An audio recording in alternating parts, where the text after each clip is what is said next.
talking about, we'll be done pretty quickly. Hoovervilles. Is everybody good on Hoovervilles? All right, now, one thing that I have to mention before we talk about the last five here.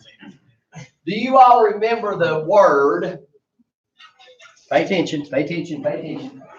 Do you all remember the word tariff? Somebody specifically tell me what a tariff is. It's a tax on, be specific. It's a tax on, but what? Somebody said it. No, not imports. Imports. All right, so listen. A tariff rate is a tax, look up here, pay attention, on imported goods. So in the 1930s, the tariff rates inside the United States went up drastically. Now, if we know that a tariff is a tax on an imported good coming into the United States to try to be sold in the United States, somebody make an educated guess why our government would have raised the tariff rates in the 1930s. Somebody try to take a guess as to why would that make sense that our government would raise the tariff rates. Grant. To keep people from buying foreign goods, that way we can keep the money in the economy. Right. So the purpose of it was to promote, listen to me, the purchasing of domestic goods. And the word domestic means from where?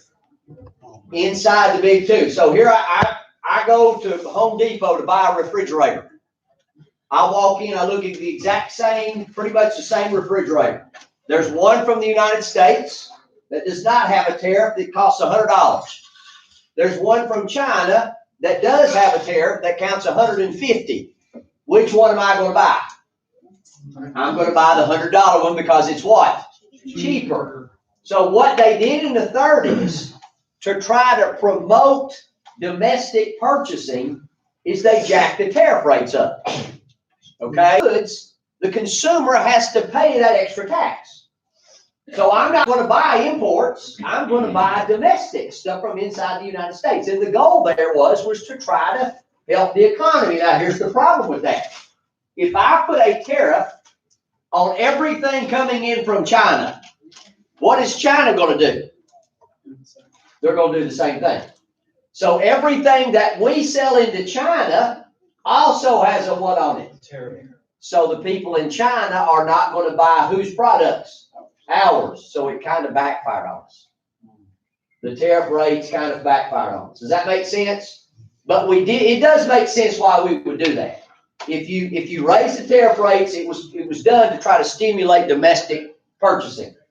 Buy all the stuff inside the United States because the stuff from outside is more expensive. It did kind of backfire on us, though, because then the other countries were like, well, crap, if you're not going to buy our stuff, we're going to raise the tariff rates on your stuff, and our countries won't buy your stuff either.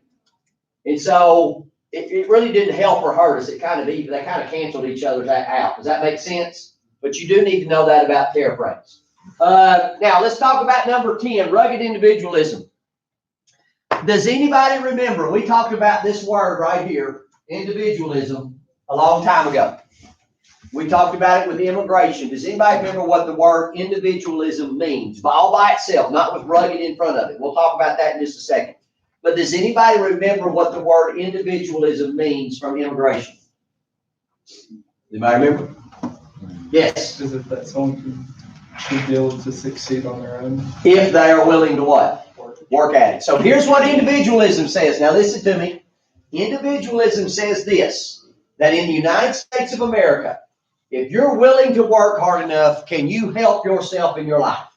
Yes. Okay, so, for example, I said this in first block. There might be some of you all sitting in this room right now that say, I'm going to work harder than my parents did to provide more for my kids than my parents have provided for me.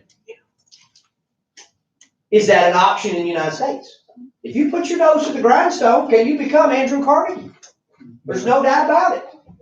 John D. Rockefeller, Andrew Carnegie, Cornelius Vanderbilt, all examples of individualism.